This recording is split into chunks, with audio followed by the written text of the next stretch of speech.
Ron Felton here again from Home Inspection Services in Stockton, California, with another tip on how you can take care of something in your home that can be quite the problem and can cost you a service call from a repairman, but really you don't need to, and that is a jammed garbage disposal.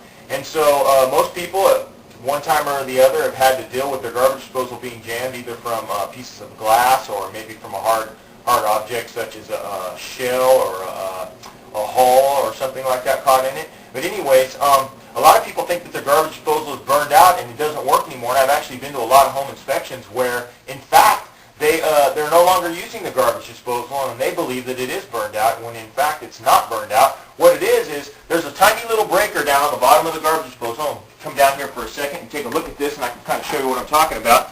And you'll just basically have to feel around down on the bottom, but if the breaker's blown, what's going to happen is a little red button is going to come down on the garbage disposal, and it's going to easily reset by you just pushing up on it.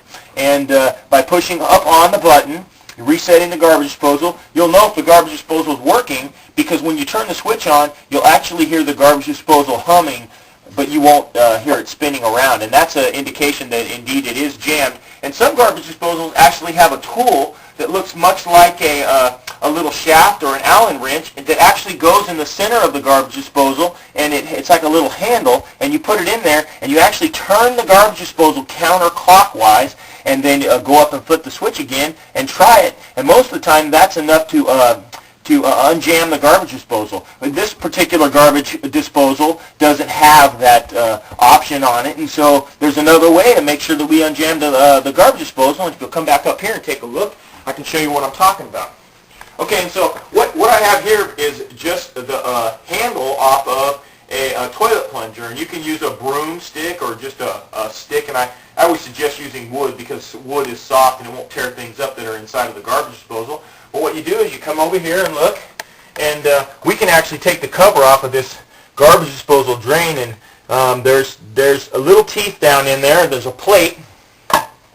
There's a plate on the bottom, and it has little teeth on each side of it, and they spin. And what happens when the garbage disposal starts to spin, those teeth are thrown to the outside, and that's how they chew everything up. Well, what happens when the teeth are thrown to the outside, sometimes they get jammed up in there, and it can happen relatively easy if something is just in the right spot at the exact time you turn on the garbage disposal. Then the wheel gets hung up, and if you leave the garbage disposal on for too long in that position, the motor heats up, and that's what causes that little breaker to blow. And so what we're going to do is we're just going to put this stick inside of the garbage disposal, and we're going to spin the stick around until we feel it catch the teeth. And we're going to put it in there in a slight angle, and we're always going to go counterclockwise because the garbage disposal spins clockwise. And once we find those teeth, what we're going to do is we're going to catch it on the teeth, and we're going to move the garbage disposal counterclockwise, and we're just going to kind of spin it around. And when we feel that it's finally spinning around, we're just going to turn the water on. Run a little bit of water,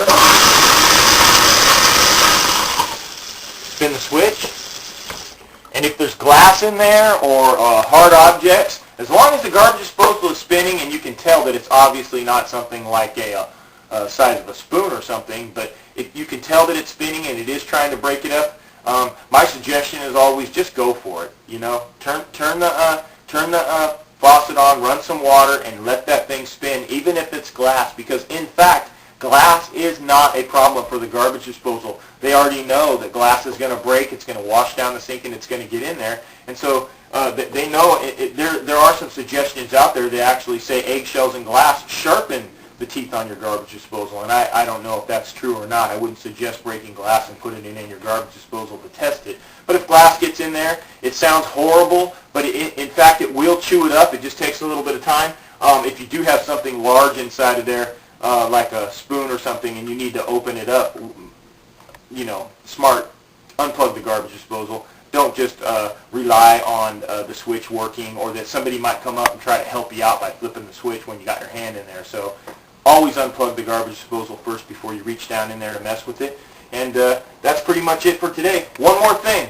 While you're down there, that's a good time to feel around, check for moisture, and check for leaks, because it's not every day that you're pulling everything out of your sink and you're searching around underneath there. Remember, water's a killer. That's what tears up your home faster than anything else. So That's it for today, and we'll be back in a couple of days with another tip, and have a good one.